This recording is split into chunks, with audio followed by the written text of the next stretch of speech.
পোনপ্ৰথমে আমাৰ সাংবাদিক বন্ধুসকলক আপোনালোকলৈ আমাৰ শুভ ৰাতিপুৱা বহুত ধন্যবাদ থাকিব। কিন্তু আমিহে শুভ ৰাতিপুৱা দিছোঁ, সঁচাকৈ আমাৰ শুভ ৰাতিপুৱা হৈছে জানো? কিয় শুভ ৰাতিপুৱা হৈছে বা হোৱা নাই বুলি বাক্যষাৰ মই ক'লোঁ, তাৰ আঁৰত বহুত দীঘল কাহিনী আছে। কাহিনী ক'ব গ'লে দিন ৰাতি একাকাৰ হৈ যাব, তথাপি আমাৰ কাহিনী শেষ নহয়। এতিয়া কাহিনীটো হৈছে দুখৰ কাহিনী নে সুখৰ কাহিনী? কাহিনীৰ আঁৰত যদি কৈছোঁ মই, তাৰ পৰাই আপোনালোকে গম পাইছে ইয়াত আমাৰ দুখৰ কাহিনী আছে। এতিয়া আকৌ গম পাব যে এই স্বাস্থ্য বিভাগত আকৌ কিহৰ দুখৰ কাহিনী আছে। তাৰ আঁৰত বহুত তথ্য, বহুত কথা লুকাই আছে, যিটো নেকি আমি প্ৰকাশ কৰিব নোৱাৰি ৰাইজৰ আগত। কিয় প্ৰকাশ কৰিব নোৱাৰি? কাৰণ আপোনালোকেই সাংবাদিক বন্ধুসকল আমাৰ ৰাইজে, আমি য'ত ছাৰ্ভিচ দিওঁ তাত যিকেইজন ৰাইজ আছে, যিসকল ৰাইজ আছে, তেওঁলোকে আমাক এসময়ত হিৰো বনাইছিলে। কিয় হিৰো বনাইছিলে, ক'ত হিৰো বনাইছিলে আপোনালোকে নিশ্চয় ভালকৈ জানে। কিবা এটা আমাৰ দেশত সংক্ৰামক ৰোগ হওক, অসংক্ৰামক ৰোগ হওক, মানে মই চিধাই ক'ব গৈছোঁ, যিটো ক'ভিড ছিটুৱেশ্যন গৈছে, ক'ভিড ছিটুৱেশ্যনত আপোনালোকে আমাক হিৰো বনাইছিলে যে হেল্থ বিভাগ নোহোৱা হ'লে আমি ৰাজ্যত থাকিব নোৱাৰা অৱস্থা হৈ গ'ল হয়। একমাত্ৰ ৰাস্তাত কোনে ঘূৰিছিল তেতিয়া? এই বগা এপ্ৰনটো লৈ, বগা এপ্ৰনত কিবা এটা চিয়াহীত দাগ কৰিলে দেখা যায় যে এইটো দাগ পৰিছে। এই বগা এপ্ৰনটো আমি পিন্ধি, মুখত মাস্ক লগাই, হাতত গ্লভছ লগাই আমি দিনটো ঘূৰিছোঁ। ক'ত ঘূৰিছোঁ? ক'ভিড চেণ্টাৰে ঘূৰিছোঁ। কিয় ঘূৰিছোঁ? যাতে ৰাইজৰ সুবিধা হওক, ৰাইজে যাতে একো অসুবিধা নাপায়, যিকেইজন ক'ভিড বেমাৰী আছে তেওঁলোকে যাতে সুস্থ হৈ থাকক। সেই তেতিয়া সাংবাদিক বন্ধুসকলো ৰাইজে কি কৰিছিল? আমাক হিৰো সজাই দিছিল, হিৰো বনাইছে যে তেওঁলোকে হৈছে আমাৰ স্বাস্থ্য বিভাগৰ মেইন মেৰুদণ্ড। এতিয়া মেৰুদণ্ডডালে ভাঙি গৈ আছে। আপোনালোকে নিশ্চয় গম নাপায় কিয় ভাঙি গৈ আছে। মই লাহে লাহে ক'ব গৈ আছোঁ সেইখিনি কথা। এই তেতিয়া কি হৈছিলে, আমাক সন্মান সহকাৰে কি কৰিছিল, যেতিয়া আমি ক'ভিড চেণ্টাৰ, ক'ভিড ডিউটিৰ পৰা আমি ওলাই আহোঁ, এই 7 দিন 8 দিনীয়া বা 14 দিনীয়া যিটো আমাৰ শ্বিফ্ট থাকে, একেলগে আমি 8 ঘণ্টা যেতিয়া PPE লগাই আমি বহি থাকোঁ, তেতিয়া আমি গম পাই যাওঁ, সিপৰি আমি চাই আহোঁ কেনেকুৱা যে লাগে, সিপৰি আমি চাই আহোঁ। যেতিয়া আমি ওলাই আহোঁ, তেতিয়া ওলাই আহোঁতে আমাক কি কৰে, এটা ফুলাম গামোচা আৰু কেইটামান ফুল ছটিয়াই আমাক সন্মান জনায়। এইখিনিতো পেট নচলে। এতিয়া আকৌ মেইন কথালৈ, যেতিয়া আমাৰ 2005ত, এই 2005ত তেতিয়া বৰমূৰীয়াসকলে বহুত চিন্তা চৰ্চা কৰি চেণ্ট্ৰেলৰ লগত কথা পাতি তেতিয়া এটা ধুনীয়া এটা মিছন আনিছিলে, NRHM, national rural health mission. আৰু সেইটো ফাংচনেল হৈছিল 2006ত। 2006ত যেতিয়া ফাংচনেল হৈছিল, তেতিয়া সেই নেশ্যনেল ৰুৰেল হেল্থ মিছনৰ আণ্ডাৰত বহু চিকিৎসক, বহু ANM বাইদেউ, বহুত GNM বাইদেউ, মানে অলমষ্ট ক'ব গ'লে গোটেই হেল্থ ছেক্টৰক তেওঁলোকে এংগেজ কৰি আছে। আৰু তেতিয়া সেই সময়ত 2006ত ক'ব গ'লে যে যিখিনি দৰমহা দিছে একদম ধুনীয়া চলি গৈছে। তেতিয়া ষ্টেটৰ লগতো আমাৰ কোনো হেৰি নাই, ষ্টেট আৰু ধৰক NHM কৰ্মচাৰীৰ কোনো ভেদভাৱ নাই। লাহে লাহে দিন বাগৰি বাগৰি গৈ আছে, NRHM গুচি NHM হৈ গ'ল, সেই আৰটো উঠি গ'ল, নেশ্যনেল হেল্থ মিছন হৈ গ'ল। কিন্তু আমি সেই আগত যেনেকুৱা আছিলোঁ সেই একে অৱস্থাতে থাকি গ'ল। প্ৰমোশ্যন হ'ল NRHMৰ, NRHM প্ৰমোশ্যন হৈ NHM হ'ল, কিন্তু আমাৰ প্ৰমোশ্যন হোৱা নাই।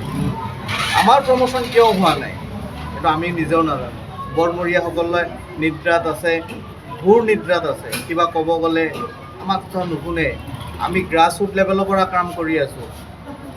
এই মেডিকেল কলেজ, ইমান মেডিকেল কলেজ বনাই আছে, ভাল কথা, আমি আৰু বিচাৰোঁ ডিষ্ট্ৰিক্টে মেডিকেল কলেজ হওক, আমি ছাপোৰ্ট কৰোঁ। কিন্তু আমাৰ কি অৱস্থা হৈছে একবাৰ ভাবি চাইছে জানো? কোনেও চোৱা নাই। আপোনালোকক কৰজোৰে কৈ আছোঁ, আপোনালোকে বস্তুটো ফ'কাছত আনক। বহুত ডাঙৰ এটা কথা। এতিয়া আপোনালোকৰ মূল দাবীসমূহ কি থাকিব? আমি ফালে কৈ আছোঁ আপোনালোকক। আমাৰ মূল দাবীসমূহ হৈছে, স্বাস্থ্য বিভাগৰ অধীনত বহুত স্থায়ী পদ খালী হৈ আছে। আমাৰ বৰমূৰীয়াসকলে, চৰকাৰে যদি পাৰে আমাক এই খালী পদসমূহক আমাক স্থায়ী হিচাপে নিযুক্তি দিয়ক। কাৰণ 2006, 7, 8ৰ পৰা বহুতে চাকৰি কৰি আছে। আমাৰ বাইদেউৰেও 17 বছৰ হৈ গ'ল। তেওঁ 17 বছৰ পিছত আজি NHMৰ পৰা যদি তেওঁ ৰিটায়াৰমেণ্ট হয় কি পাব? একোৱেই নাপায়। আজি যদি তেওঁ মৃত্যুবৰণ হৈ যায় কি পাব? একোৱে নাপায়। এই যিখিনি চাকৰি কালত যিখিনি দৰমহা পাইছে এইখিনি তেওঁ সম্বল, আৰু এইখিনি লৈ তেওঁ যাব লাগিব। তেওঁতো গুচিয়ে যাব, মৰিব যিকেইজন থাকে তেওঁ ফেমিলি মানুহ এইকেইজনেহে। তাৰপিছত হৈছে 7 পে গৈ এতিয়া 8 পে আহোঁ অৱস্থা। আমাৰ 8 পেৰ আণ্ডাৰত আমাক ধৰিব লাগিব। এই দুটা হৈছে, এইটো কি দুটাই দিয়া হৈছে। আৰু আমাৰ যিখিনি ডেথ বেনিফিট আছে এইখিনি আমি পাব লাগিব। পেঞ্চনৰ যিখিনি সা সুবিধা আছে সেইখিনি আমি পাব লাগিব। আৰু পে স্কেলত যাতে আমাক ইনক্লুড কৰে তাৰ বাবে আমি গন্তক আৰু আমাৰ বনমূলীয়াসকলক আমি ৰিকুৱেষ্ট কৰিছোঁ। আমি আচলতে কৰ্মবিৰতি পালন কৰিছোঁ, কিন্তু যিখিনি ইমাৰ্জেঞ্চি হয় সেইখিনি ইয়াত বাহাল ৰখা হৈছে। যাতে ইমাৰ্জেঞ্চি কাৰণে আহি পেলাই মানুহ যাতে কোনো ধৰণৰ কষ্ট অনুভৱ নকৰে, সেইটো আমি ধ্যান ৰাখি পেলাই আমি আমাৰ কৰ্মবিৰতি পালন কৰিছোঁ। আমি ইয়াত উপস্থিত আছোঁ, কিন্তু আমি সাধাৰণ কামখিনি যিখিনি দৈনন্দিন কাম সেইখিনি কৰা নাই, বাকী ইমাৰ্জেঞ্চি কাম চলি আছে। কাৰণ দীৰ্ঘদিনীয়া যিটো মানে অন্যায় হৈ আছে আমাৰ ওপৰত, বা যিখিনি ন্যায্যপ্ৰাপ্ত বস্তুখিনি পাব লাগিছিলে সেইখিনি পোৱা নাই। এইখিনিৰ দাবীৰ কাৰণে আমি বিশেষকৈ আজিৰ এইটো যিটো আমাৰ all Assam health and technical welfare association NHM-ৰ দ্বাৰা যিটো আমাৰ আহ্বান কৰা হৈছে 3দিনীয়া কাৰ্যসূচী, তাত আজি প্ৰথম দিনাখন।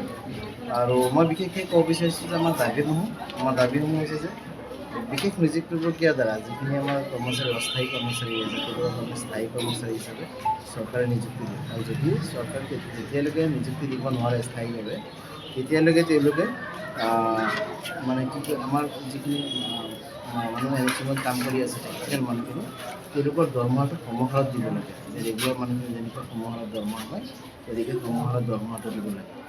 আৰু তাৰ লগতে বিভিন্ন ধৰণৰ পে স্কেলত দিব লাগে। 7 পে কমিশ্যন অলৰেডি চলি আছে, কিন্তু আজিলৈকে 7 পে কমিশ্যন NHM-ৰ কৰ্মচাৰীসকলক সময় দিয়া নাই। 8 পে কমিশ্যন আহিব গৈ আছে, তাতো সেইটোতো কোনো কথাই নাহে যদি 7 পেত নাহে। গতিকে 8 পে কমিশ্যন যেতিয়া আহিব তেতিয়া সোমাবলৈ আমাৰ এতিয়া দাবী আছে। আৰু পে স্কেলৰ লগতে বিভিন্ন ধৰণৰ সুবিধা যিবিলাক পায়, গ্ৰেচুইটিৰ পৰা আদি কৰি বিভিন্ন সুবিধাসমূহ যিখিনি আমাৰ ৰেগুলাৰ কৰ্মচাৰী পায়, তেওঁলোকে কমচে কম চাকৰিৰ নিয়মীয়া নোহোৱালৈকে সেইখিনিয়ে যাতে চৰকাৰে সুবিধা দিয়ে অতি সোনকালে কৰে, তাৰ কাৰণে আমাৰ দাবী থাকিব। সেইকাৰণে আজি এই কাৰ্যসূচী এই কাৰ্যসূচী চলি থাকিব। আৰু বিশেষকৈ আপোনালোকক বহুত ধন্যবাদ। আপোনালোকে আহিছে, আহি আমাৰ লগত সহায় সহযোগিতা কৰিছে। আৰু এই কথাখিনি চৰকাৰক আপোনালোকে জনসাধাৰণক আপোনালোক সজাগ কৰি চৰকাৰে জনাব বুলি আশা কৰিছোঁ। এইখিনি কৰি তাৰমানে যিহেতুকে নিশ্চয় চৰকাৰৰ ক'ৰবাত অকণমান আহ্বান কৰি আছে, নহ'লেতো আজি এই ধৰ্ণা কাৰ্যসূচী ইমানখিনি আগবাঢ়ি নাবাঢ়ে। বিভিন্ন সময়ত আমি চৰকাৰক বিভিন্ন ধৰণৰ দাবী দিয়া হৈছে। যোৱা 20 তাৰিখে এটা ধৰ্ণা কাৰ্যসূচী গুৱাহাটীত অলৰেডি হৈ গৈছে। তাৰপিছতো আমি দেখিছোঁ যে বিশেষ ধৰণৰ কোনো চৰকাৰৰ ফালৰ পৰা কোনো আশা মানে সহায় আমি পোৱা নাই, যাৰ কাৰণে আমাৰ সংগঠনে এই কাৰ্যসূচী হাতত ল'বলৈ বাধ্য।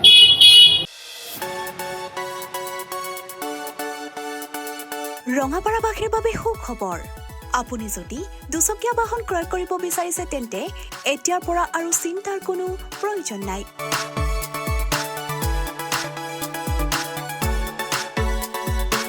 আপুনিও আহিব পাৰে DBP associate Bajaj two wheeler ডিলাৰলৈ।